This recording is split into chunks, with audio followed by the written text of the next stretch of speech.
I had just sold my biotech company, Apex Biodyne, for $60 million. To celebrate, I invited my only daughter, Emily, and her husband, Ryan Ford, to l'Orangerie, the most expensive restaurant in the city.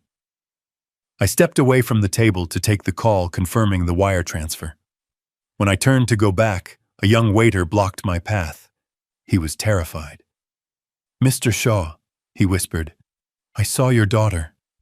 When your son-in-law distracted you, she took a small vial from her purse and poured a powder into your wine." My blood ran cold, but I stayed calm. I walked back to the table, accidentally knocked over a water glass, and in the confusion I switched my glass with Emily's. 15 minutes later, her eyes rolled back in her head and she collapsed. Before I tell you exactly what happened in that restaurant, let me know in the comments where you're watching from, and hit that like and subscribe button if you believe that sometimes the people closest to you are the ones you know the least. My name is Peter Shaw. I'm 68 years old, and for the last 3 years I've been a widower. That $60 million wasn't just a number. It was the result of 40 years of my life, starting in a rented garage in Palo Alto, with 2 employees and a dream. Despite the success, I never changed. I still live in the same 3-bedroom ranch house I bought with my late wife, Laura. I still drive a 7-year-old sedan. Laura, she was the smart one. She saw the world with a clarity I often lacked, and she never, not once, trusted Ryan. "He only looks at your checkbook, Peter," she'd warn me, her voice gentle but firm. "He doesn't see Emily. He sees a safety net." I'd always laugh it off. "He loves her, Laura. He's just ambitious." How wrong I was. Laura's been gone for 3 years, and her words echo in my head every time I see him. Emily and Ryan live a life I simply don't understand. They drive leased luxury cars that cost more per month than my mortgage ever did. They talk about clubs I've never heard of and vacations in places I've only seen in magazines. Ryan has some vague import-export business, but I'm a numbers man. I know he's drowning in debt. I've seen the letters mistakenly delivered to my house. My daughter, my Emily, she changed after Laura died. She grew distant, defensive, as if she were protecting him from me. But 6 months ago, when the news of the Apex Biodyne acquisition started leaking in the financial papers, they were suddenly present. "Dad, let us help you with your files. You shouldn't be handling all this paperwork alone." "Dad, are you sure your investments are set up correctly for the transition? Ryan knows a lot about this." I was so lonely, so desperate for the connection I'd lost, that I welcomed their sudden interest. I mistook their greed for affection. Tonight at l'Orangerie, that affection was suffocating. The restaurant was a palace of crystal and white linen. We were at the best table overlooking the city lights. "Dad, you're a legend," Ryan said, raising his glass of $20 water. "To you, the man who built it all from nothing." Emily chimed in, her smile blinding. "We're just so proud of you, Daddy." But their eyes weren't proud. They were hungry. They were looking at me like I was a winning lottery ticket they were finally ready to cash. "So, Dad," Ryan said, leaning in with that familiar oily charm, "with the company officially sold, what happens to all that infrastructure, the shipping routes, all those climate-controlled containers?" It was a strange question. I'm in biotechnology. We ship sensitive, heavily regulated medical compounds. It's not like shipping sneakers. "It's all part of the acquisition, Ryan," I said slowly. "The new corporation takes over all assets." "Why?" He just shrugged, taking a sip of his wine. "Just curious. Seems like a waste of good logistics." That's when my phone vibrated. The caller ID said, "Banque Suisse," the final confirmation. I excused myself. "I have to take this." As I walked away, I saw Ryan and Emily exchange a look I couldn't decipher. A look of anticipation. I walked out into the grand, marble-floored lobby. The call was brief, professional, and life-changing. Mr. Shaw, we can confirm the $60 million has cleared. Congratulations, sir. I hung up. I felt the weight of 40 years lift off my shoulders. I was free. I could retire. I could finally travel. I turned around, and that's when I saw the young waiter. He was young, maybe 24. His uniform was immaculate, but his hands were shaking so badly he could barely hold his empty tray. Mr. Shaw, he repeated, his voice barely a whisper. My name is Evan. I'm sorry to bother you, sir. I'm new here, but I have to tell you something. I am a man who has run a multi-million-dollar company. I have faced hostile takeovers, corporate espionage, and shareholder revolts. I can read people. This kid wasn't lying. He was terrified. What is it, Evan? I asked, my voice quiet. Sir, I was refilling water at the service station right behind your table. Your son-in-law, he pointed to that large painting on the far wall. He asked your daughter a loud question about the artist. It was strange. It felt staged, like he was making sure you were looking away. My blood turned to ice. My breath caught in my throat. Go on, I said. The moment you both looked away, your daughter, she was fast, sir. Really fast. She took a small brown glass vial from her purse. She unscrewed the cap, and she dumped a fine white powder into your wine glass. Then she swirled it just once and put the vial back in her purse. It took 2 seconds, maybe 3. A white powder, not a liquid, designed to dissolve. My mind raced. What was it, a poison to kill me here? In a crowded restaurant with witnesses. That's messy. That's traceable. This was something else. This was something clinical. I looked Evan straight in the eye. His own were wide with fear. Are you absolutely certain you saw this? He swallowed hard, nodding. Yes, sir. 100%. I saw the vial. She hid it in her napkin right after, but I saw her put it in her purse when you stood up to take your phone call just now. That's why I had to stop you. This kid had just handed me my life. I reached into my wallet. I pulled out a stack of bills. It was $500. Evan, I said, placing the money in his hand. His eyes widened. You didn't see anything. You will finish your shift. You will go home. You will never speak of this to anyone. But you just saved my life.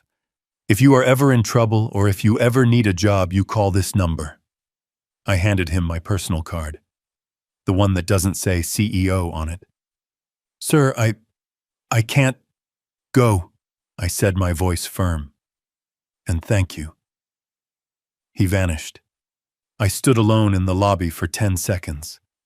The rage was a physical thing, a hot iron in my gut. My own daughter, my Emily, my little girl. But the rage wasn't in control. I was. The CEO was. I smoothed my suit jacket. I composed my face into a mask of mild distraction. I took a deep breath, and I walked back to the table. I sat down. The smell of the expensive food, the truffle oil, the seared scallops suddenly made me sick. Everything okay, Dad? Emily asked. Her smile was so bright, so radiant. It was the smile of a predator who had just set a perfect trap. Just work, I said, waving my hand dismissively. The lawyers are already finding loose ends from the sale. I picked up my wineglass. Her wineglass now, though she didn't know it. No, I set it down. Not yet. I had to be sure. I looked at my glass. The deep red Cabernet. It looked perfect, undisturbed. My mind raced back. Emily's comment from last week. Dad, you've been so forgetful lately. You missed our dinner reservation on Tuesday. I hadn't missed it. They had canceled it and told me I got the day wrong. I remembered Ryan's comment just 2 days ago. Peter, you seem confused. Are you sure you're okay to manage all this money alone? It all clicked. It wasn't poison. It was incapacitation. The powder wasn't meant to kill me. It was designed to mimic a stroke, to create sudden, terrifying confusion, to make me look like I had snapped right after securing $60 million. They wanted to have me declared incompetent. I needed to make the switch. Ryan was telling a long, boring story about one of his import deals, something about textiles from Turkey. Emily was hanging on his every word, her eyes sparkling, playing the part of the adoring wife. They were so busy performing for me they weren't really watching me. I waited. I needed a moment of distraction. The waiter, not Evan, a different one, came to refill our water glasses. This was my moment. As the waiter reached for Ryan's glass, I accidentally jerked my arm, my elbow connecting solidly with Ryan's full glass of water. "Oh, goodness!" I exclaimed. "Peter, honestly!" Ryan snapped, jumping back as ice water flooded the white tablecloth and dripped onto his $1,000 pants. It was chaos for 5 seconds. Emily gasped, "Dad!" Ryan cursed under his breath, grabbing his napkin. The waiter rushed in with more napkins, apologizing profusely. In that 5 seconds of chaos, my hands moved. It was a simple, fluid motion I had practiced in my mind a dozen times on the walk back from the lobby. My right hand picked up my tainted glass. My left hand picked up Emily's clean glass. I moved them both out of the way of the spill, and when I set them back down, they were reversed. It was done. "I am so sorry, Ryan," I said, dabbing at the table with my own napkin. I guess I am a little tired. My old age is catching up to me." "It's fine, Dad," Ryan said, composing himself. He shared a knowing, triumphant look with Emily. They thought my clumsiness was the first sinning. They thought their plan was working. They had no idea. The waiter finished cleaning up the mess and left. The tension was gone, replaced by their smug, predatory anticipation. I picked up my glass, Emily's original clean glass. "Well," I said, raising it high, "despite my clumsiness, I want to make a toast." They both raised their glasses. Emily was holding my original glass, the one containing the powder that was supposed to destroy my mind. "To family," I said, looking directly into Emily's eyes, "and to getting everything you deserve." "To family," Emily echoed, smiling that brilliant fake smile. She took a large, confident sip. The next 15 minutes were the longest of my life. I ate my steak, or rather I moved it around my plate. I listened to Ryan brag about a European expansion he was planning with my money, I assumed. And I watched Emily. It started subtly. She blinked hard as if trying to clear her vision from a fog. "Ryan," she murmured, interrupting him mid-sentence. "Honey, the lights, they seem very bright." Ryan chuckled, annoyed at being interrupted. "It's l'orangerie, darling. Everything is bright. As I was saying, the Berlin market is—" "No," Emily said. Her voice was thicker. She put her hand to her temple. Her words started to slur. "I feel dizzy. Ryan, I don't feel well." Ryan's smile faded. He looked confused. His eyes darted to me, then back to her. "Emily, stop playing. You've had one glass of wine." "I'm not playing." She tried to shout, but it came out as a mumble. She tried to stand up, pushing her chair back with a scrape. "The room, it's spinning. Her eyes rolled back in her head. She slumped sideways, her body hitting the plush velvet seat with a dull thud. Her arms began to twitch. A small, faint seizure. Ryan stared, frozen in pure, unadulterated panic. I dropped my napkin and stood up, my face a mask of fatherly terror. "Oh my God! Emily, somebody call 911. I let the silence hang for 3 full seconds. The entire restaurant, a room built on hushed tones, and the clinking of expensive crystal was now dead quiet. Every eye was on our table. Ryan was staring at his wife, his mouth half open, his mind clearly not processing her collapse. but the collapse of his plan. He wasn't moving toward her. He wasn't crying out. He was frozen. That was my cue. I shoved my chair back, the heavy legs screaming against the polished marble floor. "My God, Emily!" I shouted. My voice cracked perfectly, a symphony of fatherly panic. I rushed to her side, grabbing her limp, cold hand. "Help, somebody, help, call 911. My daughter, she's not breathing right." I grabbed Ryan's shoulder, shaking him hard. He was still staring, his face a mask of pale, stunned horror. Not grief, not fear for her, but the raw logistical terror of an accomplice whose scheme has just exploded in his face. "Ryan, do something!" I yelled, playing the part of the confused, terrified old man. "Call an ambulance, don't just sit there." This snapped him out of it, but not in the way a loving husband would. He didn't rush to Emily's side. He didn't check her pulse. He immediately, instinctively tried to control the narrative. "No," Ryan said, his voice a low, sharp hiss. He grabbed his own phone but didn't dial. He looked at the restaurant manager who was approaching quickly, his face a mask of professional concern. "No 911, Ryan insisted.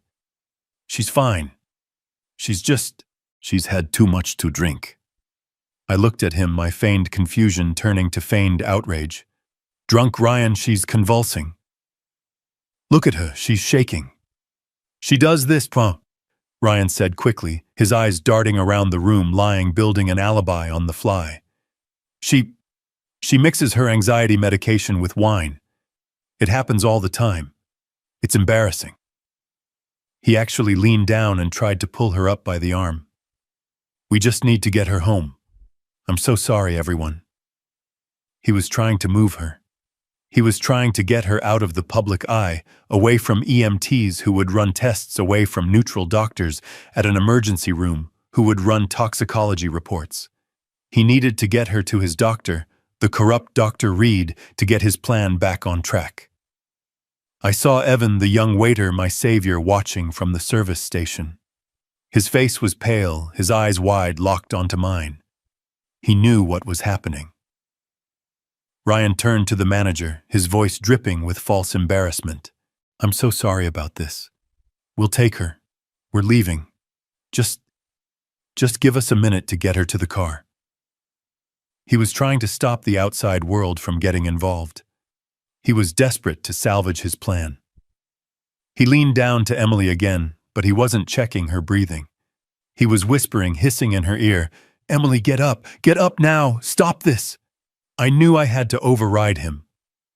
"He's in shock, though," I shouted to the manager, gesturing to Ryan. "He doesn't know what he's saying. She's not drunk. She barely touched her wine, she needs a doctor." Just as Ryan was about to physically lift Emily from the chair, Evan stepped forward, his own cell phone already pressed to his ear. "It's too late, sir," Evan said, looking past Ryan to the manager, his voice loud and clear in the silent room. "I've already called 911. They are on their way. They said not to move her under any circumstances." Ryan's head snapped toward Evan. The look in his eyes was no longer panic. It was pure, unadulterated murder. "You did what?" he spat. "You little... I told you she was fine, you're fired. You have no idea what you've just done." The manager, a tall man who was clearly not paid enough for this, stepped between them. "Mr. Ford, the waiter did the correct thing. If a guest collapses on our premises, we are legally required to call for medical assistance. Please step back." Ryan's mask of the charming, successful son-in-law was gone. He looked trapped, a cornered animal. He stared at me, his chest heaving, and I saw his mind finally putting the pieces together. The spilled water, the switched glasses, my sudden elderly clumsiness. He knew. He didn't know how I knew, but he knew I had done this. The wail of sirens cut through the night, growing closer, louder. The sound was a beautiful, terrible symphony. It was the sound of my plan working. It was the sound of justice arriving. The paramedics rushed in, pushing a gurney, their movements efficient and fast. They ignored Ryan's protests, brushing him aside. "Sir, We need you to step back. Ma'am, can you hear me? What did she take? One of them asked, shining a light in her eyes. I don't know, Ryan yelled, trying to regain control. It's her medication. She mixes it. It's for anxiety. Which medication, sir? We need a name. Ryan froze. Of course he froze. He couldn't say the name of the antipsychotic drug without incriminating himself. I don't know the name. It's just for anxiety. She keeps it in her purse. They loaded her onto the gurney. She was unconscious, her face pale and slack. For a second I felt a genuine pang of pity. She was still my daughter, my Emily. But she had made her choice the moment she uncapped that vial. The restaurant was silent. Every diner, every waiter, every busboy was watching. I followed the gurney out, hunched over, playing the part of the grieving, confused father. My baby. Oh God. Is she going to be okay? I whimpered. We reached the ambulance doors. The paramedics were loading her in.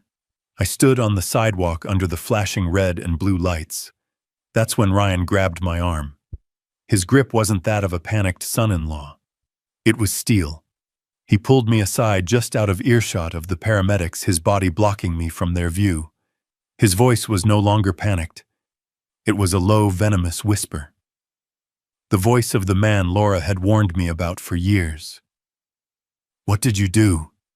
He hissed, his face inches from mine, the smell of expensive wine and rage on his breath. I let the tears well up in my eyes. I let my body tremble. I looked him right in the eye, a broken old man. Me, I whispered, my heart hammering against my ribs. Son, what did she drink? The emergency room at St. Jude's was a universe of controlled chaos. The lights were too bright, an assault on the eyes, and the air smelled of antiseptic bleach and burnt coffee. It was the smell of panic and routine all mixed together. Nurses moved like shadows, their voices calm and clipped, their faces impassive. They wheeled Emily into Trauma Bay 3, and Ryan followed them, almost tripping over his own expensive shoes. His voice was a high-pitched whine that grated on my nerves. She's allergic to shellfish, he was shouting at the intake nurse. I think she ate some bad shellfish, that's all it is. It must have been the scallops. He was already building his false narrative, seeding the lie. I hung back, playing the part I had chosen. The shocked elderly father, confused by the noise, my hands clasped in front of me, just watching. A young doctor, maybe 30 years old, pushed through the curtain. His scrubs were wrinkled, and he carried the permanent exhaustion of an ER resident, but his eyes were sharp. Sharp, intelligent, and focused. This was not the man they were expecting. This was not Dr. Reed. This was a complication. Mr. Ford, I'm Dr. Chen. I need to know exactly what your wife took. Ryan, breathless, stuck to his script. It was an allergy. Shellfish. She's terribly allergic. Just give her an EpiPen, she'll be fine. She must have had a reaction. Dr. Chen ignored him. He shone a small, bright light into Emily's unseeing eyes, one then the other. He lifted her arm. It dropped lifelessly to the gurney. He pinched the skin on her hand. Nothing. Mr. Ford. Dr. Chen said, his voice flat, cutting through Ryan's manufactured panic. This is not anaphylaxis. Her airways are clear. There is no facial or laryngeal swelling. There's no rash. Her pupils are pinpoint. This is a severe overdose. I need to run a full toxicology screen. Ryan's practiced panic turned real. He physically moved to block the doctor from Emily. No, I'm her husband. I refuse the tests. It's an allergy. You're wasting time. She just needs adrenaline. His voice was too loud now, bordering on hysterical. A nurse at the nearby station looked up, alarmed. I watched him. This was the performance of a guilty man. A man who knew exactly what was in her blood and was terrified of it being named. He wasn't trying to save his wife. He was trying to save his plan. Dr. Chen didn't flinch. He didn't raise his voice. He simply said, Sir, your wife is presenting with severe neurological symptoms, including seizures and respiratory depression. If you continue to obstruct my ability to diagnose her, I will have security remove you from this trauma bay. Am I clear?" Ryan's face turned a shade of purple. He looked like he wanted to hit the doctor. He was trapped. His eyes darted around the room and landed on me wide and screaming for help. "Dad! Tell him she's fine, it's just an allergy." This was my moment. I stepped forward, letting my voice tremble. I practiced this tremble in the ambulance. I let the tears, which were very real, well in my eyes, though they were tears of rage, not grief. "Doctor," I whispered, grabbing his arm, "please, just save her. My son, he's in shock. He doesn't know what he's saying. Do whatever you have to. Please, just save my little girl." Dr. Chen looked at me with a flash of genuine pity. He nodded, dismissing Ryan completely. "Thank you, Mr. Shaw. We will." He turned to the nurse. "Full talk screen CBC head CT. Push Narcan just in case and get her on a saline drip. Now." Ryan was defeated. He slammed his fist against the wall, a performative act of grief for the nurses, but I knew it was the rage of failure. We were moved to the sterile gray waiting room. The chairs were hard plastic bolted to the floor. The coffee in the styrofoam cup I held tasted like acid. Ryan was pacing the length of the room, his phone pressed to his ear, whispering furiously. I saw him mouth the name Reed several times. He was trying to get his real doctor here. He was trying to intercept the results to control the narrative. But it was too late. The machine was already in motion. I just sat there under the buzzing fluorescent lights and finally let myself process it. I thought back to Laura. "He only looks at your checkbook, Peter." Her voice was so clear in my memory, a gentle warning I had dismissed as a mother being overprotective of her daughter. Men like that, she had said, they don't build things. They just take. I had been a builder my entire life, and he was a taker. I thought of Emily, my sweet, bright Emily. How had he corrupted her? How had he turned her against the father who had given her everything?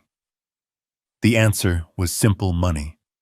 The $60 million. But the plan, it was so specific. The drug, the symptoms, it all pointed to one thing. I remembered the emails. About a week ago, I had been on Emily's laptop trying to find a family recipe for her mother's lasagna that she had supposedly saved. I had accidentally seen her inbox. There was a subject line that stuck with me: the Shaw contingency. I thought it was about a surprise party, maybe for my retirement. I smiled and closed it. Contingency. What a fool I'd been. And I remembered Ryan's questions. Not just about the shipping containers, but about me. "Dad, are you sure you're feeling okay? You seem to be forgetting things. You missed our dinner reservation on Tuesday." I hadn't missed it.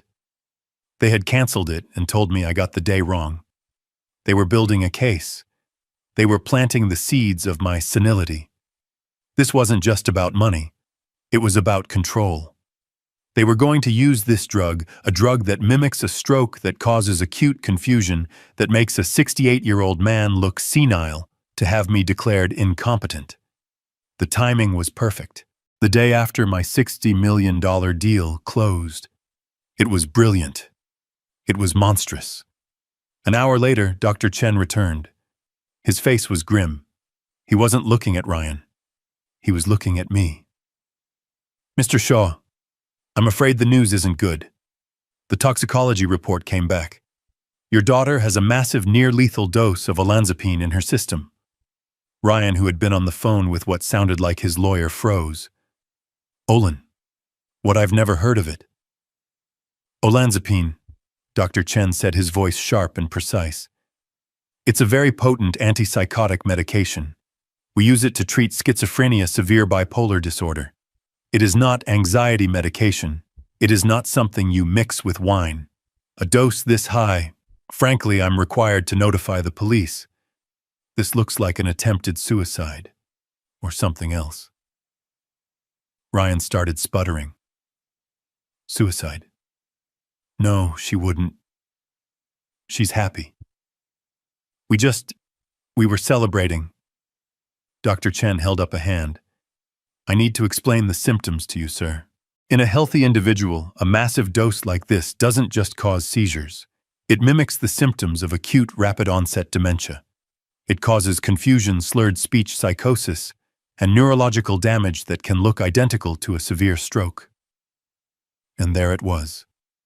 The final disgusting piece of the puzzle. It wasn't just any drug. It was the perfect drug.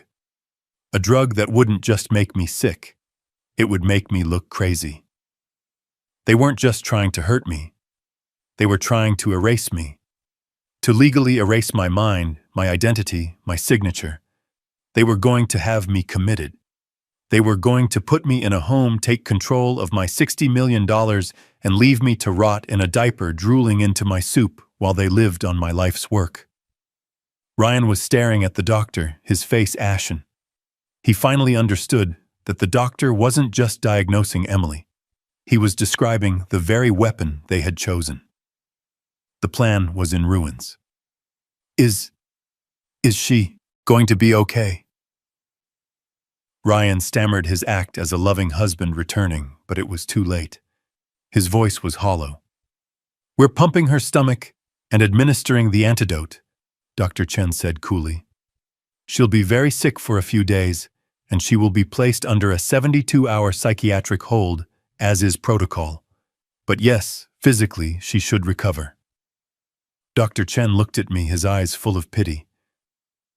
Mr. Shaw, I'm so sorry you had to see this. I'll give you two a moment. He left. The silence in the waiting room was heavy, broken only by the sound of Ryan's ragged breathing. He knew. He knew that I knew. He looked at me, his eyes no longer full of rage, but of a new dawning terror. And the war had just begun. Ryan's composure was a cheap suit, and it was ripping at the seams. He collapsed onto one of the hard plastic chairs in the waiting room, but he couldn't sit still. He was vibrating with a toxic energy. He was a cornered rat, and he was getting desperate. I knew my part to play. I slumped into a chair across from him, burying my face in my hands. I let my shoulders shake, mimicking the sobs of a broken old man. I was crying, but not for Emily. I was crying for the daughter I had already lost, the one who had tried to chemically erase my mind. Dad, Ryan's voice was sharp, suspicious. Are you okay? I looked up, letting him see the tears I knew were staining my face. I don't understand, Ryan. Antipsychotics? Why would she have that? Does my daughter have schizophrenia? Have you been hiding this from me? It was the perfect question. It gave him an escape route, a lie he could build on. He seized it. I didn't want to tell you like this, Dad, he said, his voice dropping into a fake, compassionate whisper. We've been struggling. She's been seeing a doctor. Dr. Reed. She must have confused her bottles. She must have taken the wrong dose. Dr. Reed. The first piece of the puzzle. I filed the name away. Oh, God, I whimpered. My poor girl, and Dr. Chen said the police. Why the police, Ryan? He's an idiot. Ryan snapped, his mask slipping. He doesn't understand. He's just a resident. He's overreacting. I'll handle it. I'm calling Dr. Reed right now. He'll come down here and straighten this all out. He'll explain. Yes, I said, my voice trembling. Yes, please, son. Call him. I need some air. I think I'm going to be sick. I staggered to my feet, hunched over, and pushed my way through the double doors leading to the main corridor. I didn't go to the bathroom. I didn't go outside. I hid in a small alcove by the vending machines, just out of sight of the waiting room doors, but close enough to hear. Ryan must have thought I was gone. He burst out of the waiting room a second later, his phone already to his ear. He was pacing, his voice a venomous whisper that echoed in the sterile hallway. "Reed, it's me. The plan is a disaster. She drank it. Emily drank it." He stopped listening, his free hand tearing at his hair. "I don't know how the old man... He must have... I don't know. It doesn't matter. He's here acting all confused and broken, but... Reed, he's here. He's not the one who took the drug." Another pause. Ryan's face was contorted with rage. "Yes, she's stable, but they ran a tox screen. They know it's olanzapine. They're talking about a psych hold, police reports. This is falling apart." He was practically vibrating now. He slammed his fist against the cinder block wall. "What do we do?" "The hearing is at 8 a.m. That's in 5 hours. How are we supposed to get a conservatorship over him? If he's the picture of health and she's the one in the psych ward, 8 a.m., the second piece of the puzzle. Dr. Reed, an 8 a.m. hearing." "No," Ryan suddenly yelled into the phone. "No, you listen to me. You're in this just as deep as I am. Your gambling debts aren't my problem. You were paid to handle the medical side, so you handle it. You get down to this hospital. You tell them Dr. Chen is an idiot. You tell them you're her primary physician. You tell them she's unstable, that she's a suicide risk, that she's been stealing his medication. I don't care what you say, just fix this. And you'd better be ready to testify at 8 a.m. He hung up, breathing like he'd just run a marathon. He stood there for a moment, his back to me, trying to regain his composure. He ran his hands through his hair, straightened his suit jacket, and took a deep, shuddering breath. Then he turned and saw me. He froze. His face went completely white. He had no idea how long I'd been standing there. "Dad," he stammered. I was just... I didn't let him finish. I stumbled forward, my hand on my heart. "Ryan, I heard you yelling. What's happening? Who is Reed?" What did he mean, fix this? Ryan's mind was racing. I could see the gears turning, the lies forming. He put his arm around my shoulder, his grip too tight, guiding me back toward the waiting room. His fake, comforting son persona was back, but it was cracked, desperate. "Dad, you misunderstood. Dr. Reed is Emily's psychiatrist. I was angry. I was yelling at him because I feel like he failed her. He should have warned us she was this unstable." "Unstable," I whispered. "Suicide risk. He thinks she might have done this on purpose, Dad." Ryan said, his voice catching. He was trying to pivot.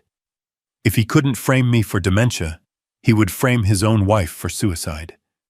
He thinks she tried to kill herself. "But why?"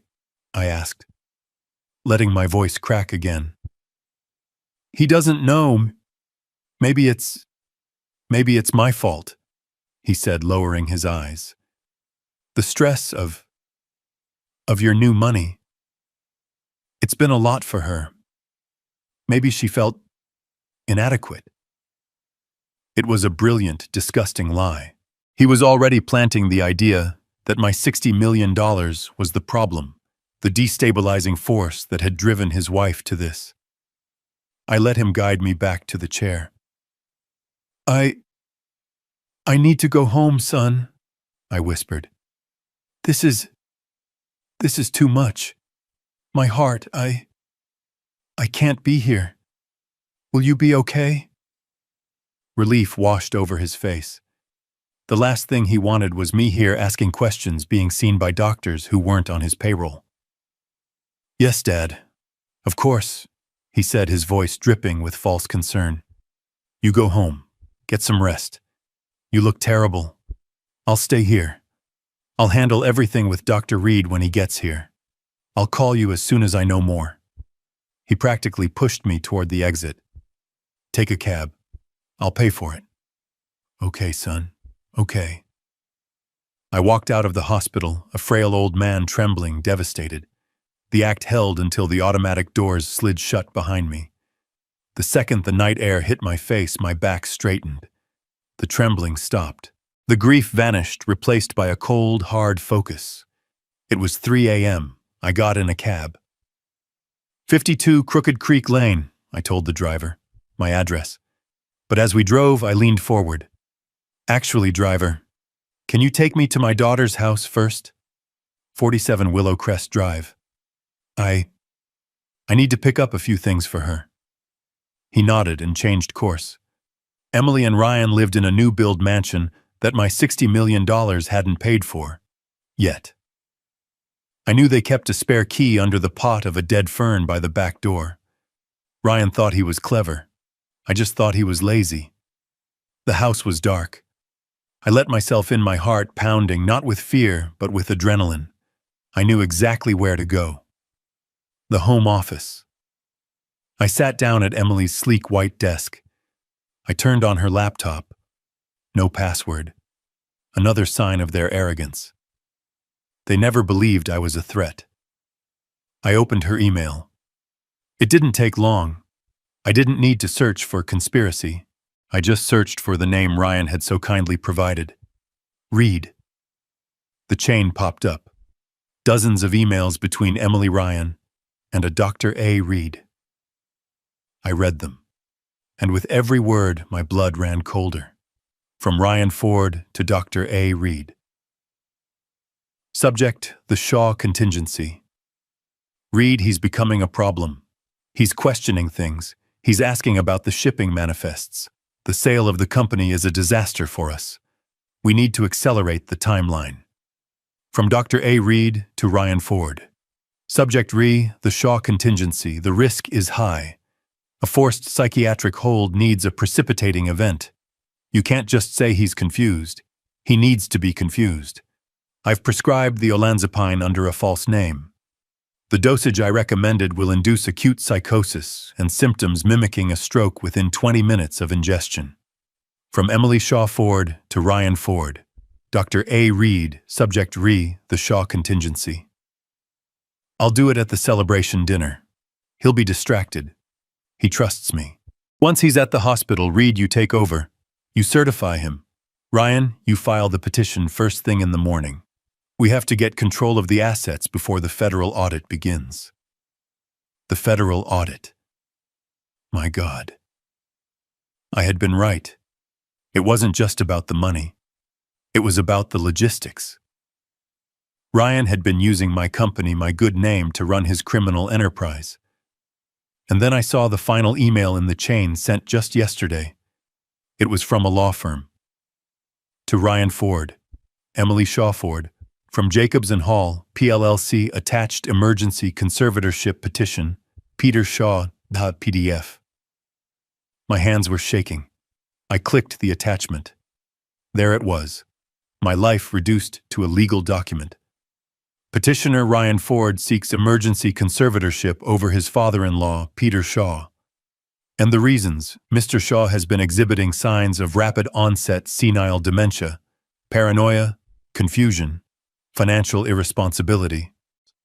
And the final damning line: to be supported by the expert testimony of his primary care physician, Dr. Albert Reed, who will attest to Mr. Shaw's inability to manage his own affairs.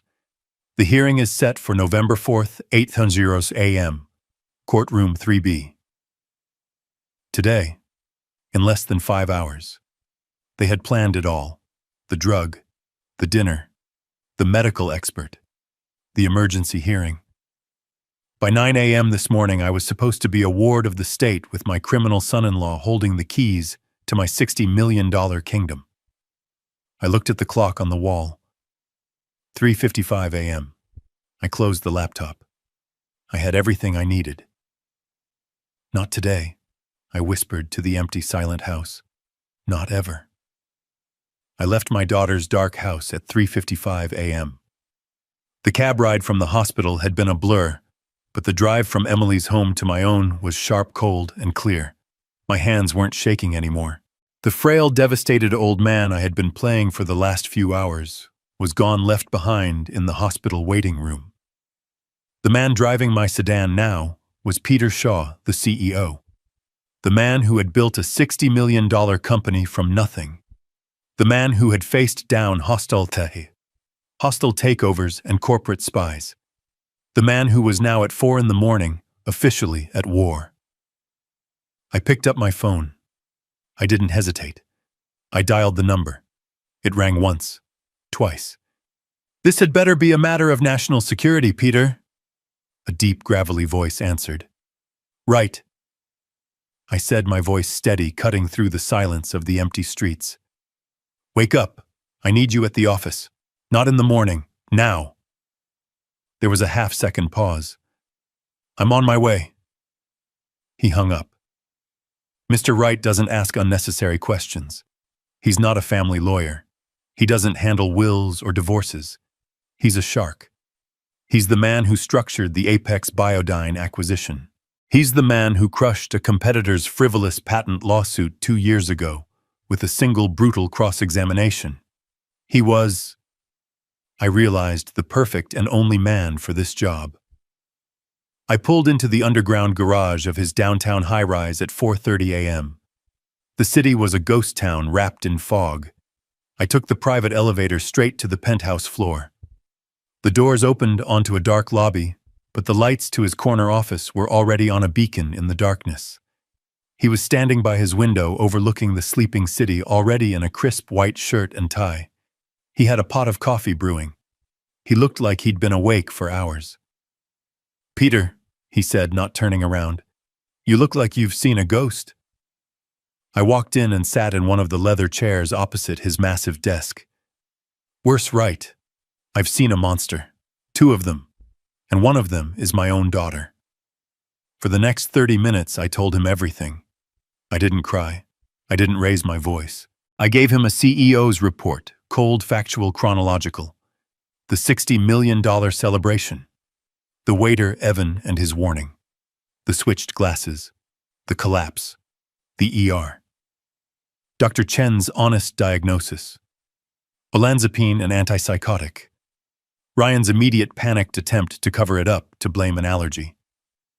Wright listened, his face an impassive mask, his fingers steepled. He just nodded, absorbing every detail. "And then," I said, "Ryan made his first mistake. He named their doctor, a Dr. Reed. He thought I was a grieving, confused old man, so he talked right in front of me." I repeated the phone call I'd overheard in the hospital corridor. "Reed, the plan is a disaster. She drank it. The hearing is at 8 a.m. You have to fix this." Wright's eyes narrowed. "A hearing 8 a.m. What hearing?" "That," I said, "is the second thing." I took a deep breath. While Ryan was arguing with the nurses, I went to Emily's side to comfort her. Her purse was on the gurney. She was unconscious. I reached into my suit pocket. I pulled out the small brown glass vial still inside the napkin I'd wrapped it in. I placed it gently on his polished mahogany desk. There were still a few grains of powder at the bottom. I found this in her purse. And then I went to their house. "You broke in?" Wright asked, not with judgment, but with curiosity. "I used the spare key they forgot I had. I checked her laptop. I searched your name, Reed." Wright's impassive mask finally cracked. A slow, cold smile spread across his face. "Peter, you old fox." She saved it all, right. The entire conspiracy. An email chain called the Shaw Contingency. Emails between her, Ryan, and this Dr. Reed. He prescribed the drug. He advised them on the dosage. He was going to be their expert medical witness. Witness for what? Wright asked, though he already knew. I leaned forward. "A hearing. This morning. 8 a.m. Courtroom 3B. I forwarded you the email with the attachment. It was an emergency petition for a conservatorship. My conservatorship." Wright swiveled in his chair, his computer screen lighting up his face. He read the email, then opened the PDF. I heard him let out a low whistle. My God. Rapid onset senile dementia, paranoia, financial irresponsibility, a danger to himself and his assets. He looked up at me, his eyes now sharp, all business.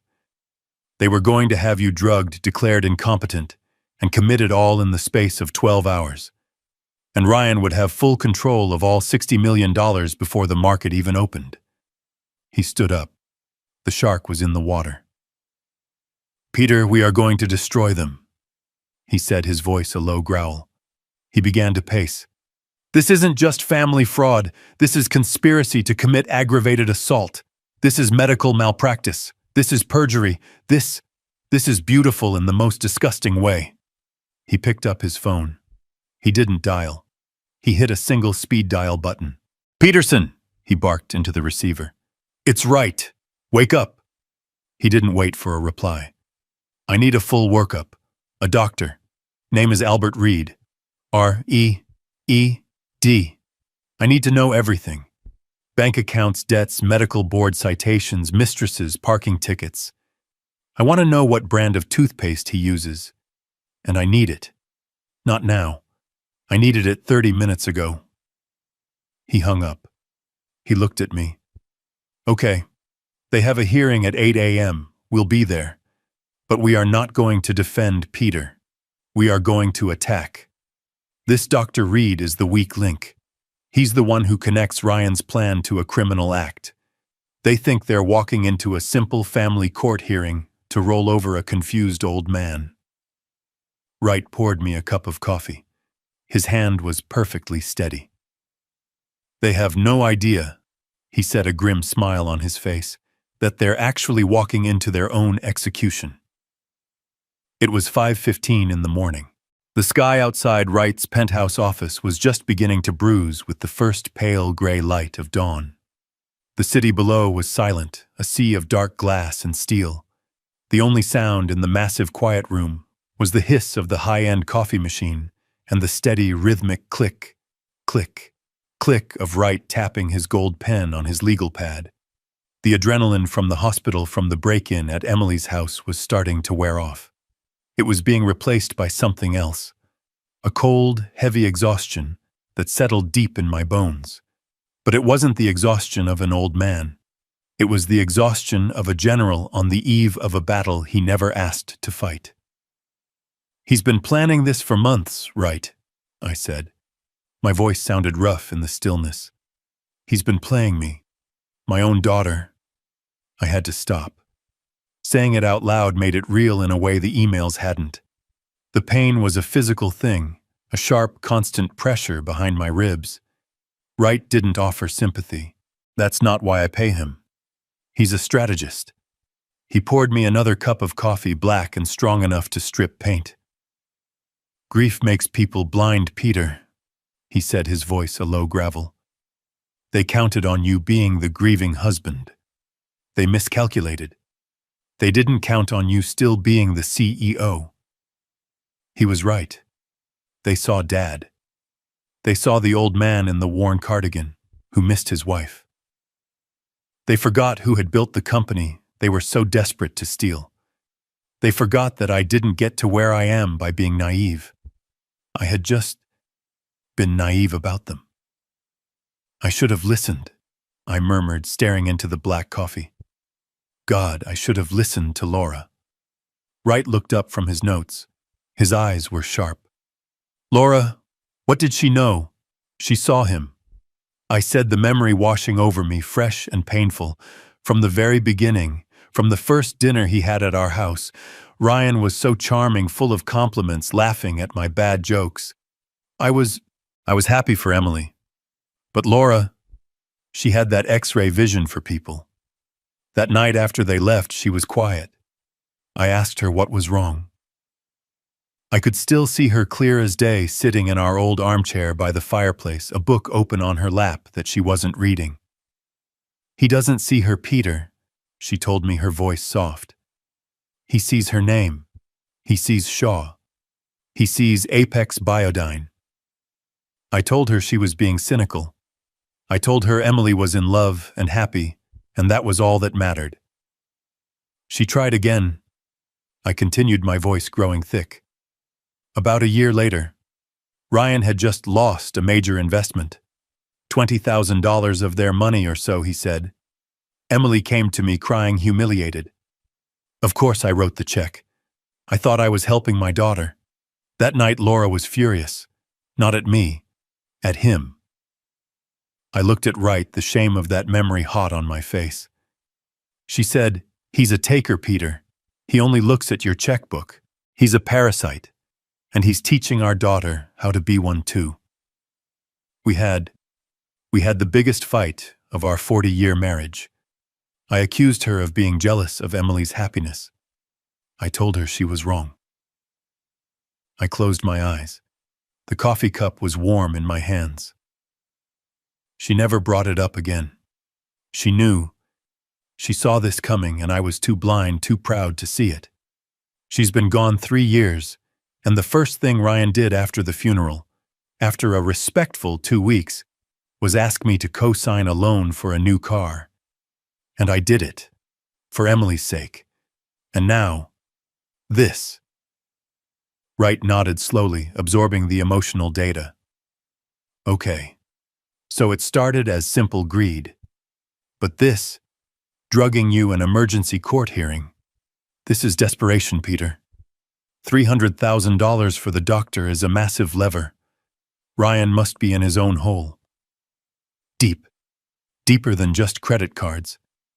And that's when the other piece clicked into place. The piece that had been bothering me for months. The one that never made any sense. "The shipping manifests," I said, almost to myself. Wright's head snapped up. "What?"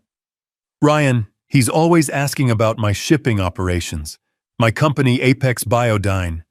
We ship highly controlled biological compounds, genetic samples, experimental pharmaceuticals. They move in climate-controlled, GPS-tracked containers. It's a logistics nightmare heavily monitored by the FDA, the DEA, you name it. It's the most secure and most boring part of my business." "And he was interested in it?" Wright asked. "Obsessed," I said. "For the last 6 months he's been asking, 'Dad, how secure are those routes? Who handles your customs clearance in Rotterdam? Ever had a container just go missing?' I thought it was just idle curiosity. I thought he was trying to sound smart to impress me, to show interest in my work." I looked at Wright, and I saw the realization dawning on his face at the same instant it dawned on mine. "But what if it wasn't?" I said, my voice dropping. "What if he wasn't just asking? My company has a flawless 30-year logistics record. What if he found a way? What if he was using my corporate routes, my clean, fast-tracked shipping lanes, to move his own imports?" Wright's eyes lit up with a terrifying cold clarity. "My God, Peter, if he was piggybacking on your shipments, the sale of the company wouldn't just be a payday for him. It would be a disaster. A $60 million acquisition by a Bahabak triggers a mandatory top-to-bottom federal audit. A full deep-dive audit of everything, including every single shipping manifest for the last 5 years." The room suddenly felt ice-cold. "He wasn't trying to get the $60 million, I whispered, the full, ugly truth finally landing. "He was trying to stop the audit. He needed to get power of attorney.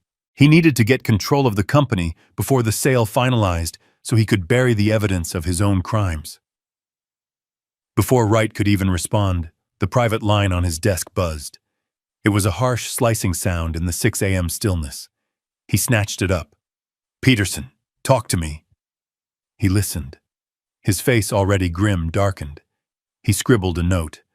"Where? How much? Are you sure? Good. Send it to my encrypted server. Right now." He hung up the phone. He looked at me. The final piece of the puzzle had just been slammed into place. "It's worse than we thought," Wright said, his voice flat.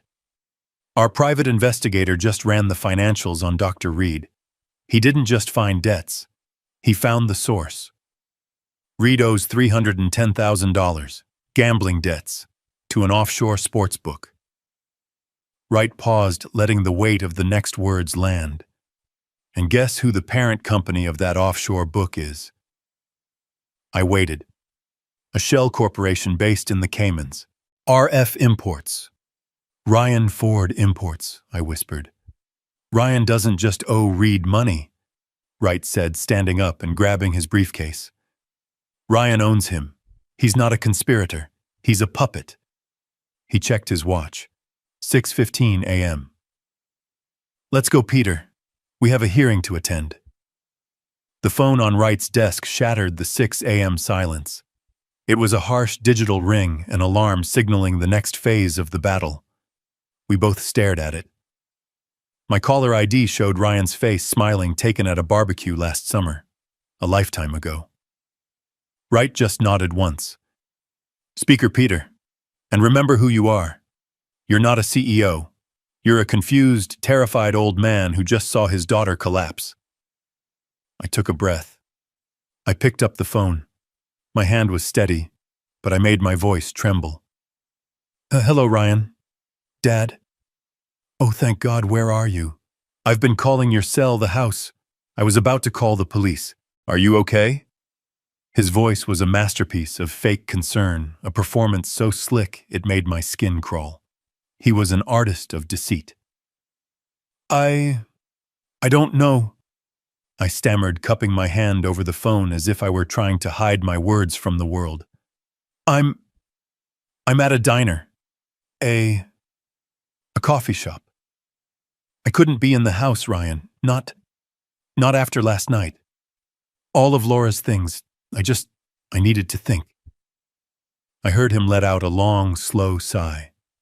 It wasn't a sigh of relief that I was safe. It was the sigh of a predator who had just located his prey.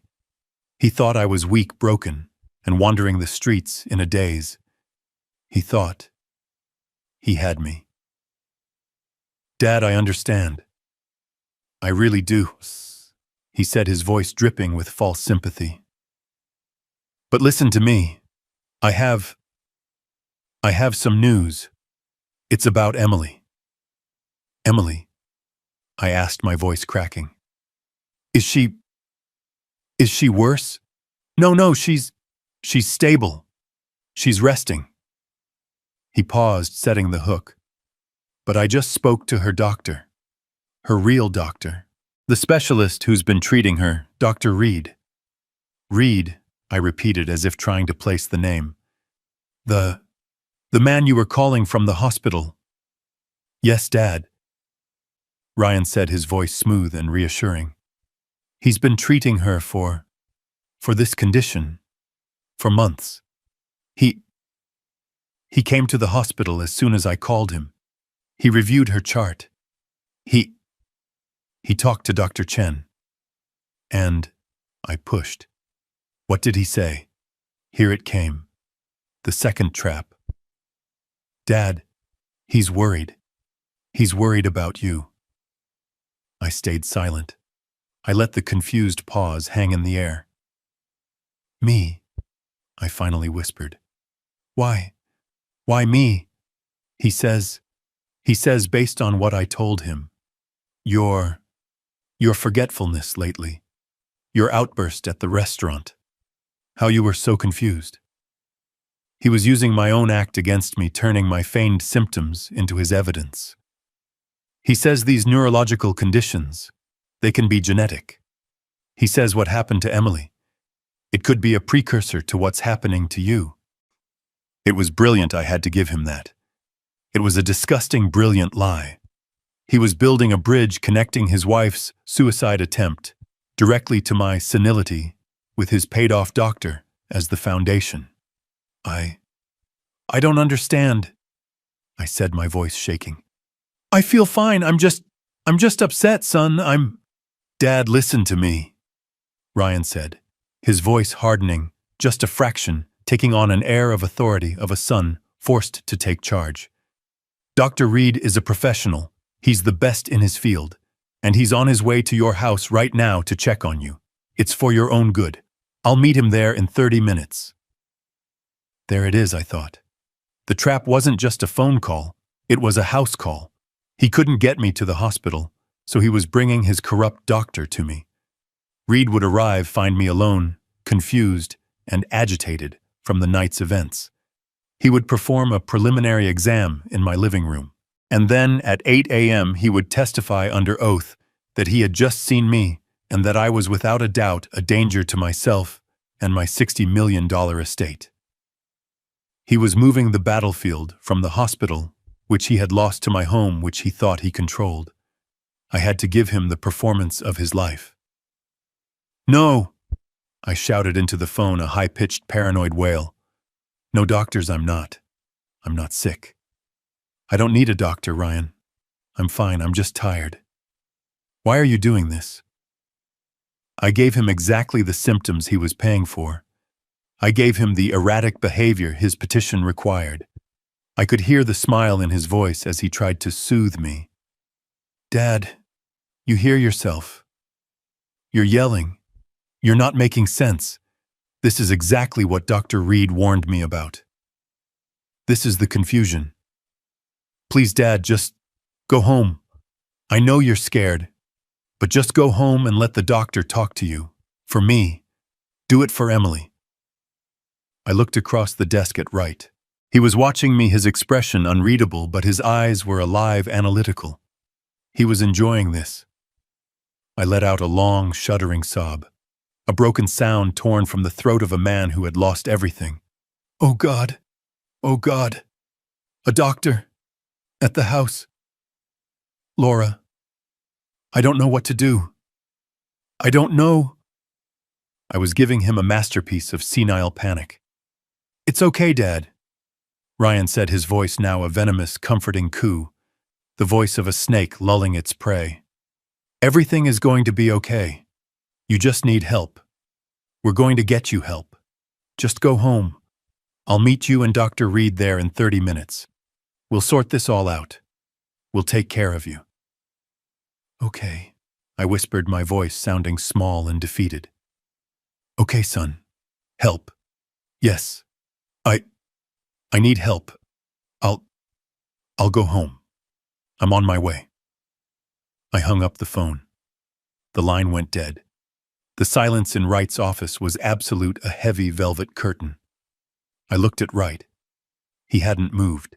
The cold, thin smile on his face was the only thing in the room that seemed alive. "He's a good liar," I said. My voice was instantly back to normal, cold, steady, and sharp. "He's a desperate liar," Wright corrected, standing up and closing his briefcase with a heavy final click. "He just confirmed his entire plan. He's sending his star witness, the corrupt doctor, to your house to manufacture evidence for a hearing that he doesn't know we know about." Wright checked his platinum watch. 6:45 a.m. "He thinks he has you trapped, Peter. He thinks you're a scared old man running home to hide, about to be cornered in your own living room by his medical expert." I stood up and straightened my tie. The fatigue was gone. The adrenaline was back, clean and sharp as glass. "So, what's our move?" Wright picked up his briefcase. He walked to the door and held it open for me, the lights of the empty hallway gleaming on the marble floor. "A good trap," Wright said, his smile all teeth. "Let them go to your house. Let them wait. Let Dr. Reed ring the doorbell of an empty home for the next hour, wondering where his confused patient is. Let them panic." "And where will we be?" I asked, walking past him into the hall. Wright's voice echoed in the empty corridor as we walked toward the elevator. Peter, we have a hearing to attend. Courtroom 3B, 8 a.m. sharp. And he said, pressing the elevator button, are going to be early. 7:45 a.m. The fluorescent lights of the county courthouse hallway hummed, casting a sick, greenish glow on the cheap linoleum floors. The air smelled of stale coffee and old floor wax. This wasn't my world. My world was boardroom negotiations and international contracts. This was a place of petty squabbles and family betrayals. It felt dirty. Mr. Wright and I stood at the end of the hall, just watching the door to courtroom 3B. We were early. They were earlier. Through the small wire mesh window in the door, I could see them. My family. My executioners. Ryan was pacing. He was wearing his best suit, a dark charcoal wool that I probably paid for, but he looked like hell. His eyes were bloodshot, his skin pale and clammy. The stress and adrenaline from the night's disaster were rolling off him in waves. He was a man who had gambled everything, and was desperate to see the final card. Next to him was his lawyer, a young slick man in a suit that was too shiny, his hair slicked back with too much gel. He looked like he'd gotten his law degree from a late-night television commercial. And then there was Dr. Reed. He wasn't pacing. He was sitting on the hard wooden bench, completely still, his hands clasped so tightly, his knuckles were white. He was a man in a cage of his own making. A $300,000 cage. He kept dabbing at his forehead with a handkerchief, his eyes darting toward the door every few seconds. He was terrified of me. He should have been terrified of Ryan. Ryan stopped pacing and leaned in to whisper to his lawyer. I couldn't hear the words, but I didn't need to. I knew exactly what they were saying. I could almost hear his frantic hiss. He's not here. It's 7:48. He's not coming. The lawyer must have put a calming hand on his arm, motioning for him to keep his voice down. He probably told him what a gift this was.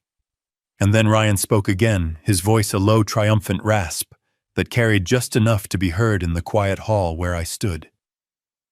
It's perfect, he whispered to his lawyer. The lawyer nodded, a smug little smile playing on his lips. He's not here. Of course he's not here. Ryan let out a sound that was half laugh, half hiss. Dr. Reed went to his house just like we planned. He rang the bell for 20 minutes. No answer. The old man is gone. He's probably wandering the freeway in his bathrobe by now. He leaned in closer, his voice dropping, but his arrogance making it sharp. This is better than the original plan. He's a missing person. He's confused, he's scared, he's a danger to himself. This just proves our case. The judge will have to grant the emergency petition. We'll have the guardianship before 9 a.m. I felt Wright's hand on my shoulder, a silent, heavy pressure. Not yet, Peter, he whispered, his voice a low rumble. Don't move. We wait for the judge. We let them commit. We let them lie to an officer of the court. Let them build their own gallows plank by plank. My rage was a cold, hard stone in my chest. I wanted to burst through that door. I wanted to see the look on my son-in-law's face. I wanted to grab him by his expensive choking tie and ask him how he dared to destroy my family. But Wright was right. This wasn't an emotional outburst. This was a corporate takedown, and timing was everything. We heard the bailiff's voice from inside. All rise. The Honorable Judge Anderson presiding. The clock on the wall read 7:59 a.m.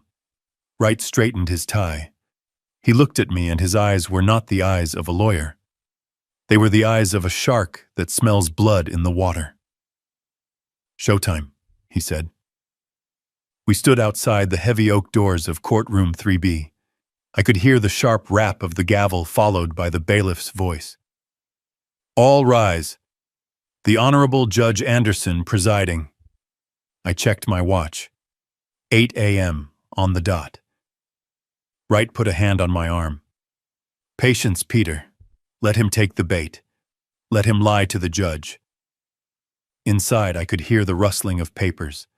The judge, a man with a reputation for being impatient and sharp, cleared his throat. His voice was a dry rasp.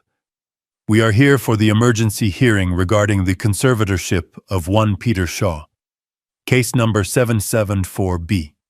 Is the petitioner, Mr. Ryan Ford, present? I pictured Ryan, my son-in-law, standing up. I pictured his slick, cheap lawyer at his side. I heard the scrape of a chair. A new voice. Young arrogant. Ryan's lawyer. Yes, Your Honor. Michael Jennings on behalf of the petitioner, Mr. Ryan Ford, who is present. I could hear the false sympathy in his voice, a slimy, practiced tone that made my stomach turn. Your Honor, we are here today under the most tragic of circumstances. He was performing. My client, Mr. Ford, and his wife, Emily, Mr. Shaw's daughter, have been desperately trying to manage what can only be described as a catastrophic and rapid mental decline in Mr. Shaw. I closed my eyes. Catastrophic. Rapid. The keywords from their email. We had hoped to manage this privately, Your Honor. Jennings continued, his voice dripping with fake sorrow. But last night, a terrible incident occurred. Mr. Shaw, in a fit of severe paranoia and confusion, violently attacked his own daughter at a public restaurant. I heard a gasp from someone in the small gallery, probably a clerk. He caused a massive scene, Jennings said, his voice rising. And then he fled. Fled, Mr. Jennings? The judge asked, his voice sharp. He fled, Your Honor. He is as of this moment missing. Ryan's lawyer was playing it perfectly. He was painting me as a violent, senile old man, a danger to himself and others. My client, Mr. Ford, is beside himself with worry. He and his wife's primary physician, Dr. Albert Reed, who is present in court today ready to testify, rushed to Mr. Shaw's home this morning to conduct a wellness check. They found the house empty. Mr. Shaw is gone. He's in the wind, with access to $60 million that he in his current state is incapable of managing. We fear he is a danger to himself. The lawyer let that sink in. We are here today to respectfully ask the court to grant an emergency guardianship to my client, Mr. Ford, so he can protect his father-in-law from himself, secure his assets, and get him the medical help he so desperately needs. The silence that followed was heavy, respectful. The lawyer had painted a devastating picture. I could hear the judge clear his throat, probably preparing to sign the order. He must have seen this a dozen times. A family struggling with an elderly relative who had lost his mind. A very serious allegation, Mr. Jennings, the judge's voice began. Given the assets involved and the fact that Mr. Shaw is missing, that was our cue. Wright didn't knock. He simply pushed the heavy oak door open. The thud of the door swinging on its hinges echoed in the suddenly silent courtroom. It was the loudest sound I'd ever heard. I apologize for our tardiness, Your Honor. Wright's voice was a low-pitched cannon. It filled the room, a voice of absolute power and control. It seems my client and I were given slightly incorrect information about the timing of this hearing. We stepped inside. Me first. Wright at my shoulder. I was not in a bathrobe. I was not confused. I was wearing my $5,000 custom-tailored Zegna suit, the one I had bought specifically for the Apex acquisition party. My hair was combed, my shoes were shined, my mind was a steel trap. I looked directly at Ryan. The color drained from his face. It didn't just go pale. It went a waxy, translucent white, the color of old candle wax. His jaw dropped open, a wet, ugly, gaping hole. He looked like he had just seen his own ghost. His lawyer Jennings spun around, his own smug expression frozen, then shattering like a cheap mirror. But my favorite reaction, was Dr. Reed. He was sitting in the front row. When he saw me, he made a small, involuntary sound, a gasp, a hiccup of pure, gated terror. He physically shrank. He looked at Ryan, his eyes wide, screaming, "You said he was confused! You said he was missing!" I walked calmly to the defense table and sat down, placing my briefcase on the floor. Wright sat next to me. We looked like we owned the place. We did. Mr. Jennings, the judge said, clearly trying to catch up. You said your client's father-in-law was missing. Ryan's lawyer was stammering. He couldn't form a word. He just pointed a shaking finger at me. But he, Your Honor, Wright said, standing up smoothly. My name is Harrison Wright. I am Mr. Peter Shaw's legal counsel. And my client, Mr. Shaw, is right here. He is not confused. He is not missing. And he most certainly did not attack his daughter. He is, however, the victim of a depraved and criminal conspiracy, and we are here to address it. Ryan made a noise like a man being strangled. He sank into his chair, his eyes locked on mine. The look of triumph was gone. The arrogance was gone. All that was left was the raw, primal fear of a man who knew he had just been checkmated. Ryan's lawyer, Jennings, looked like he had been physically struck. His mouth was opening and closing, but no sound was coming out. He stared at me, then at his client, then at the judge, his cheap, shiny suit suddenly looking like a Halloween costume. Judge Anderson leaned forward, his patience already gone. Mr. Jennings, you told this court your client's father-in-law was missing. He appears to be very much present. Would you care to explain this discrepancy? Jennings ran a finger under his collar, which suddenly seemed 2 sizes too tight. Your Honor, this is a shock. A pleasant one, of course. We are overjoyed that Mr. Shaw is safe. This only proves our point, his erratic behavior, his disappearance, and now his sudden reappearance. It confirms the petition's urgency. He was trying to spin my arrival as more evidence of my insanity. The audacity was breathtaking. We would like to call our first witness, Jennings stammered, shuffling his papers. A man who can speak directly to Mr. Shaw's deteriorating mental state. We call Dr. Albert Reed. A bailiff called the name.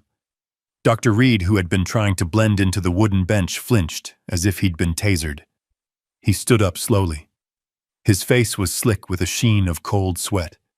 He looked at Ryan, his eyes wide with panic, a silent, desperate plea.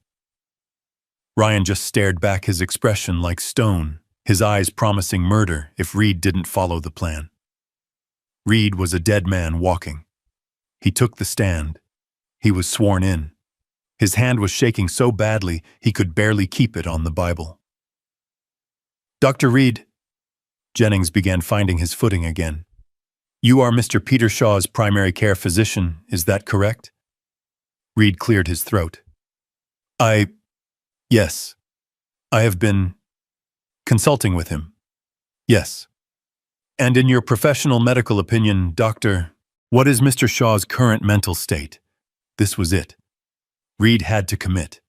He looked at me just for a second, then quickly looked away, focusing on a spot on the back wall. Mr. Shaw, Peter, he is in a state of severe decline, Reed said, his voice a reedy, practiced monotone. He is exhibiting classic signs of rapid onset dementia, paranoia, severe memory loss, agitation. He is deeply confused. In your opinion, is he capable of managing his own affairs? Absolutely not. Reed said, the lie coming easier now. He is a danger to himself.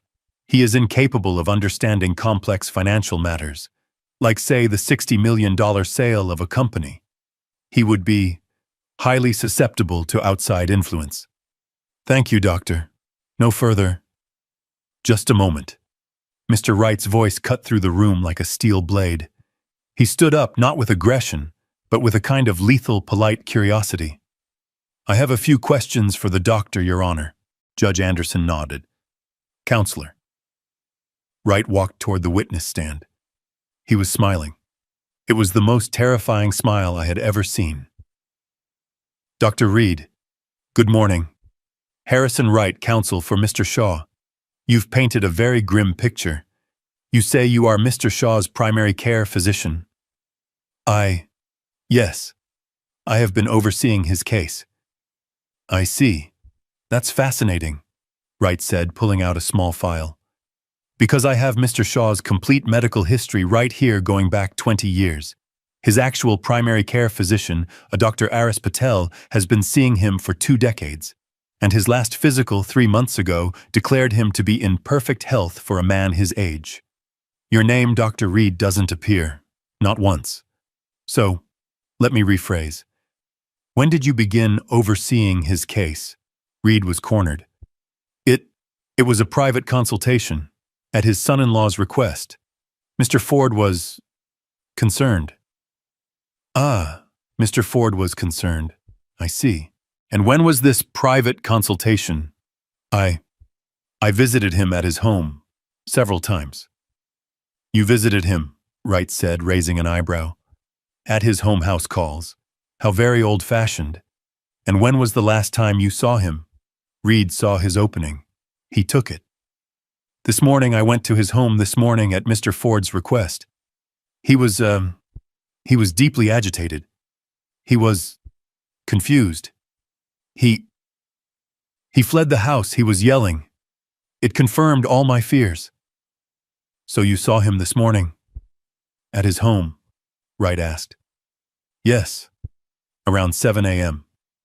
That's remarkable, Wright said, his voice full of fake admiration. Truly incredible.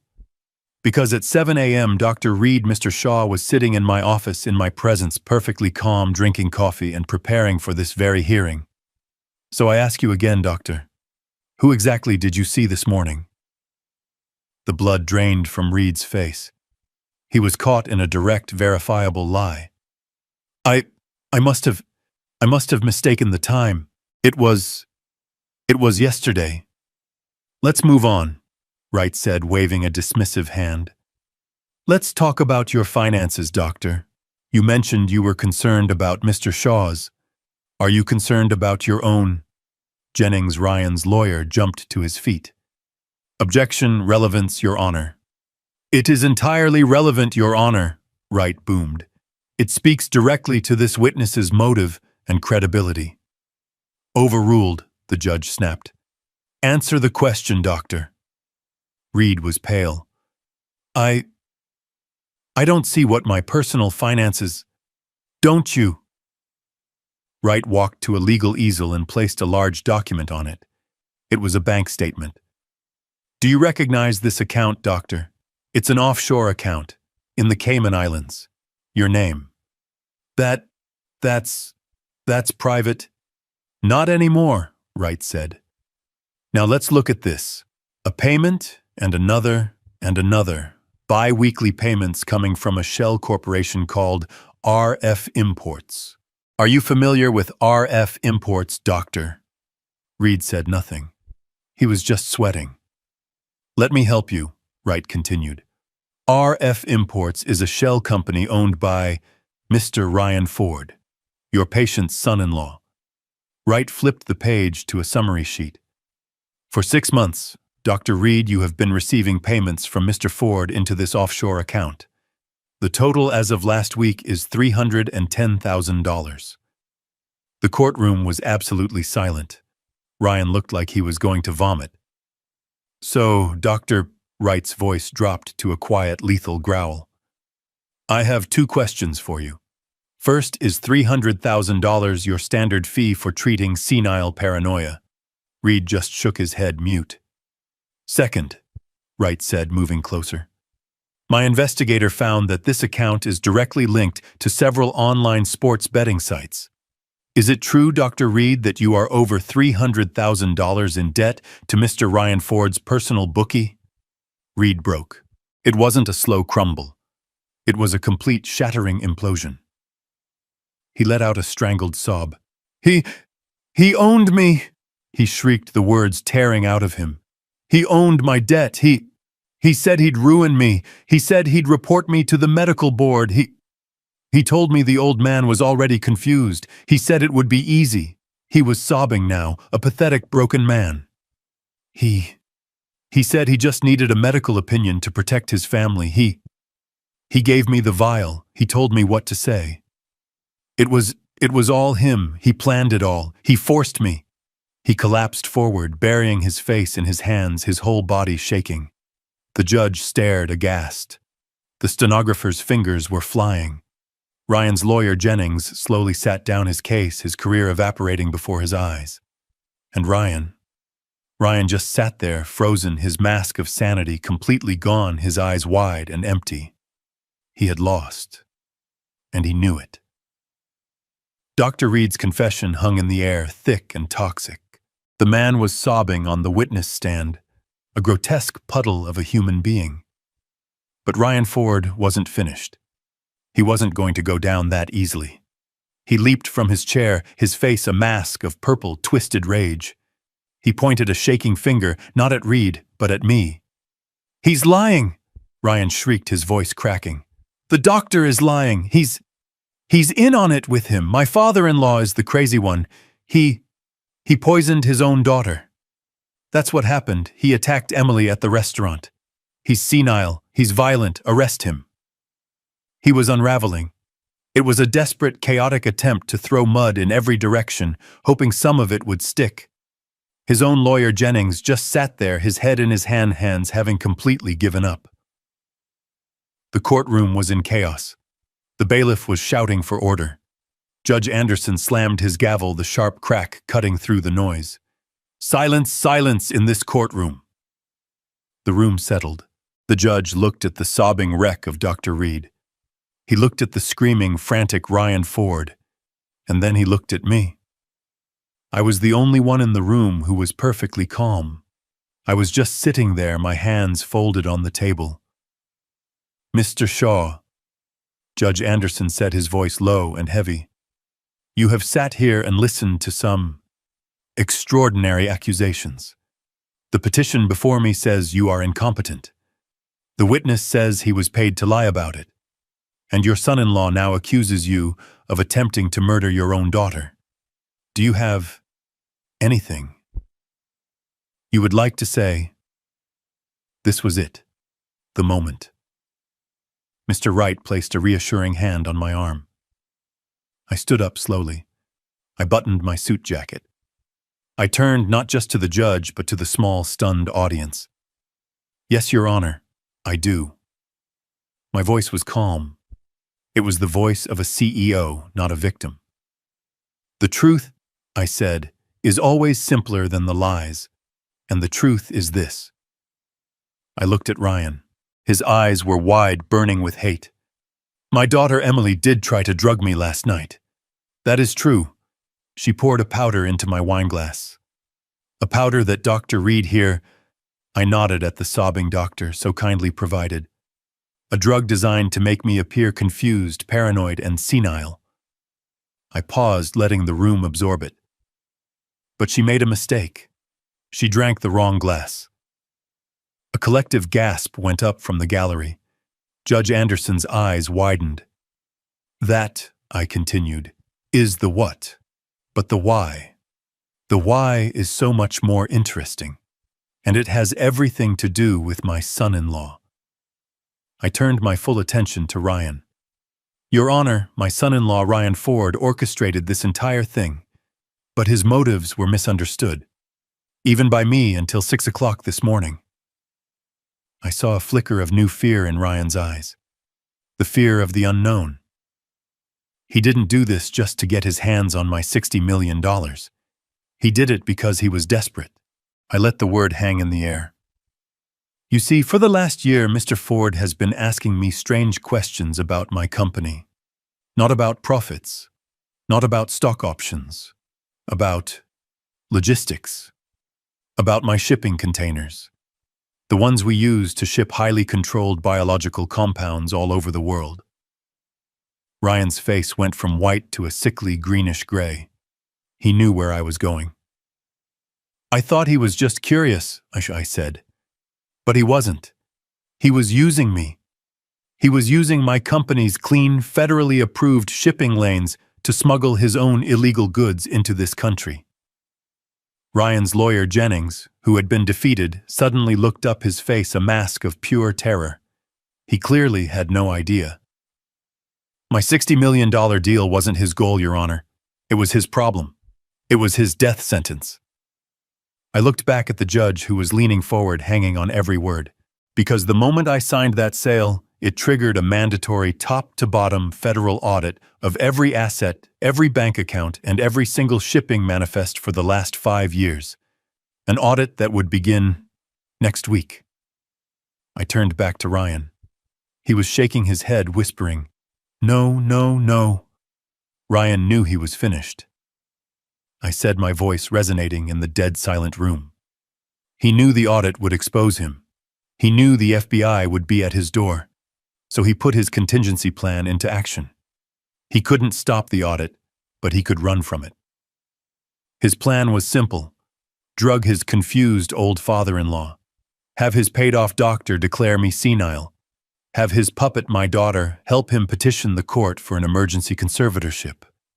And once he had legal control of my $60 million, he was going to disappear. He was going to take my life's work and flee the country, leaving my daughter to take the fall for everything. That was when Ryan snapped. It wasn't a word. It was a roar. a primal scream of pure cornered rage. "You old bastard!" He vaulted over the defense table, his suit jacket flying, his face purple, his hands clawed, aiming for my throat. He was fast, but he wasn't fast enough. Before he had even cleared the table, two men in the back row stood up. They weren't bailiffs. They were tall, fit, and wearing suits that didn't come from a department store. They moved with a speed that was terrifying. They intercepted Ryan in midair, tackling him to the ground in a tangle of limbs and expensive wool. He hit the floor with a sickening thud. "No, let me go! I'll kill him! I'll kill you!" he screamed, his spittle flying. One of the men was already yanking Ryan's arms behind his back, the click, click, click of handcuffs echoing in the courtroom. The other man stood up, brushing off his jacket, and held up a badge to the stunned judge. "Special Agent Davies, FBI," he said calmly, as if he did this every day. "Mr. Wright contacted our office at 6:30 this morning. We were here to observe the testimony regarding the federal audit." He nodded to his partner, who was hauling a screaming, thrashing Ryan to his feet. "Ryan Ford," Agent Davies said, his voice booming. "You are under arrest for conspiracy to commit fraud, interstate smuggling, and bribery of a medical official. You have the right to remain silent." I just stood there watching. I looked at Dr. Reed sobbing on the stand. I looked at Ryan, my son-in-law, a ruined, screaming animal being dragged out of the courtroom. I looked at Mr. Wright, who was calmly packing his briefcase. The war was over, and I had won. The courtroom dissolved into chaos. Judge Anderson was pounding his gavel, but the noise of the FBI agents subduing Ryan and Dr. Reed wailing on the witness stand drowned him out. The bailiff finally announced the hearing was suspended indefinitely. Ryan and Reed were both taken out in handcuffs. I watched them go, my son-in-law's eyes burning with a hatred so pure it was almost beautiful. He was no longer hiding. The monster was finally on full display. Wright clapped me on the shoulder. "It's done, Peter." "No," I said, my voice heavy. "Not yet. There's one last thing." I didn't wait for him. I walked out of the courthouse, past the stunned reporters who were already shouting my name, and got into the back of my car. I told my driver to take me to St. Jude's Hospital. The emergency room chaos had subsided. Now Emily was in a private room on the 4th floor, the psychiatric ward. A bored-looking police officer sat outside her door. He recognized me from the news, which was already exploding on every TV in the lobby, and he nodded, letting me pass. I pushed the door open. She was sitting up in the hospital bed, bathed in the harsh afternoon light. The IV was still taped to her arm. Her face was pale and blotchy, her hair a tangled mess. She wasn't my bright, vibrant Emily. She was a hollowed-out shell. The television in the corner of her room was on the volume low. A local news anchor was speaking urgently. Being led out of the courthouse in handcuffs. Ryan Ford, son-in-law of billionaire philanthropist Peter Shaw, has been arrested on federal smuggling and fraud charges. They were showing the footage. The video of Ryan tackling me, of the FBI agents taking him down. Emily was watching, her whole body shaking, silent tears streaming down her face, creating dark, wet patches on the thin hospital gown. She looked up as I entered. Her eyes were wide, not with guilt, but with the terror of being caught. "Dad," she whispered, her voice a broken croak. "Dad, what happened? I just woke up. I saw this on the news. Ryan, what did they do to him?" She was lying. Even now, after everything, her first instinct was to lie, to play the victim, to pretend she was just a confused, innocent bystander in the wreckage of the life she had helped destroy. I didn't raise my voice. I didn't yell. I felt nothing but a profound, bone-deep tiredness. The rage was gone, burned away in the courtroom. All that was left was the ash. I walked to the window and stood looking down at the city traffic. "They arrested him, Emily," I said, my voice flat. But why?" she sobbed, clutching the thin hospital blanket. Smuggling fraud. I don't understand. Dad, I didn't know. I swear I didn't know he was doing any of that. I just thought. I turned to look at her. Her beautiful face, so much like her mother's, was twisted into a mask of deceit. And for the first time I saw her clearly. Not as my daughter, but as his accomplice. You knew, Emily, I said. My voice was quiet, but it cut through her fake sobs like a razor. She stopped crying, her breath hitching. What? You knew, I repeated, walking closer to the bed. You didn't know about the smuggling. I'll give you that. He was probably smart enough to keep you out of that part. But you knew about the rest. No, Dad, You knew you were going to drug me, I said, my voice unyielding. You knew you were going to a hearing this morning to have me declared insane. You knew Dr. Reed was a fraud. You knew you were helping your husband steal $60 million from your father. You knew that. She stared at me, her eyes wide with panic. The lies were gone. Only the truth remained. You chose him, Emily, I said, the weariness washing over me.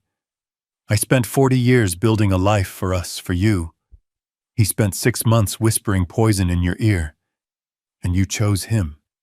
You chose the money. It wasn't like that, she pleaded, the tears now real. He convinced me. He said you were losing it. He said you were going to lose the money. He said it was the only way to protect you. And you believed him, I asked. You believed the man who couldn't hold a job over the father who gave you the world. You believed him so much that you were the one who held the vial. You were the one who poured it into my glass. She had no answer. She just crumpled, folding in on herself. Her sobs now the raw, ugly sound of true despair, the sound of a person who had lost everything. I stood there for a long time watching my daughter cry. I had won. I had protected my legacy. I had exposed the criminals. But I had lost my little girl. I had lost her years ago and just hadn't been willing to see it. He's gone, Emily, I said finally, my voice void of emotion. And the woman who tried to drug me, she's gone too. I don't know who you are anymore. Emily's breath hitched, and her eyes, which had been dull, were now wide with a new kind of terror. The realization of what she had done and what it meant was finally crashing down on her. Jail, she whispered, her voice trembling. Oh my God, Dad. Ryan, Dr. Reed, the conspiracy. I'll go to jail. I'll lose everything. She started to sob, the desperate, ugly cries of someone who had just lost the entire world. I watched her for a long, cold moment. I felt nothing. No pity, no anger, just a finality. I was no longer her father. I was her new reality. No, I said. My voice was quiet, but it cut through her sobs and stopped them instantly. She looked up at me, confused, her face a mess of tears and smudged mascara. You're not going to jail, Emily. I walked over to the chair by her bed and sat down. I wasn't the broken old man anymore. I was the man who had just closed a $60 million deal, and I was now structuring my next one. I am going to use my money, I said, all of it to fix this. I am going to hire the best legal team in the country. They will argue that you were a victim of coercion, that you were manipulated by your husband, that you suffered from a temporary mental break. They will keep you out of prison.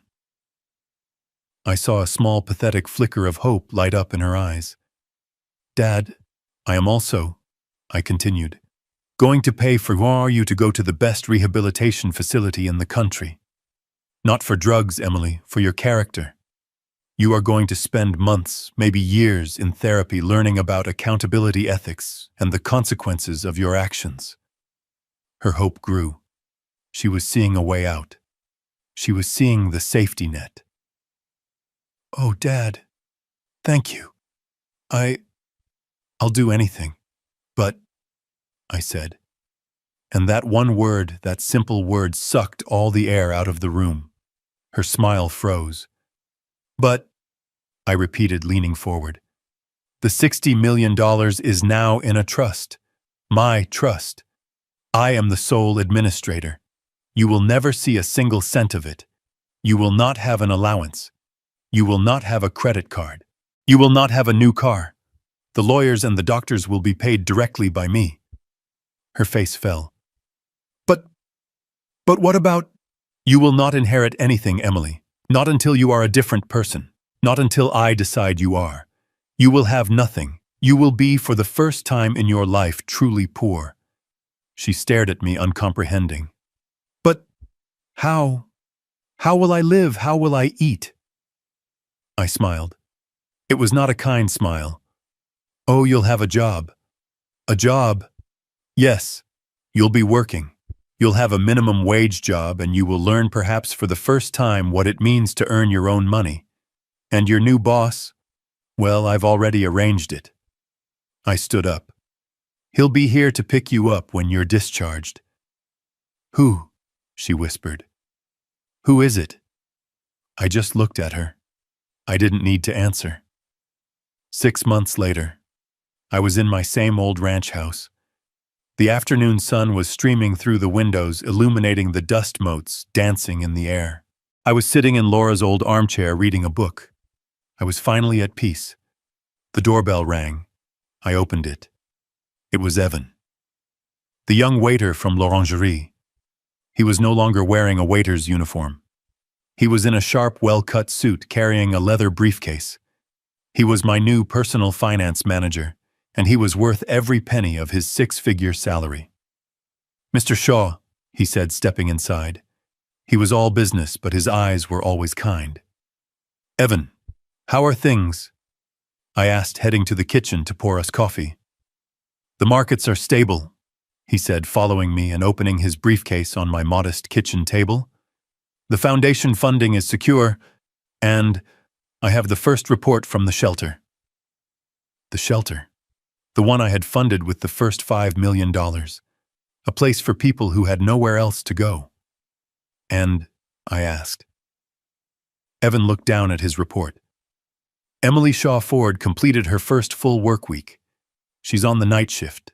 Her supervisor says she was compliant, but slow. Slow is fine, I said, as long as she's thorough. Oh, she was thorough, Evan said, a small grim smile playing on his lips. She's assigned to sanitation for the first month. She cleaned every toilet in all 3 wings. Perfectly. I took a sip of my coffee. I looked out the kitchen window at the old oak tree Laura and I had planted together 40 years ago. The leaves were just beginning to turn gold. Good, I said, my voice quiet. That's good. I turned back to Evan. All right, son. Let's talk about the quarterly projections. I was finally truly at peace. This story is a powerful lesson in how greed and entitlement can completely blind people to the truth. Emily and Ryan were so focused on the $60 million that they grossly underestimated the man who earned it. They saw a frail, forgetful father, not the brilliant CEO who was always 10 steps ahead.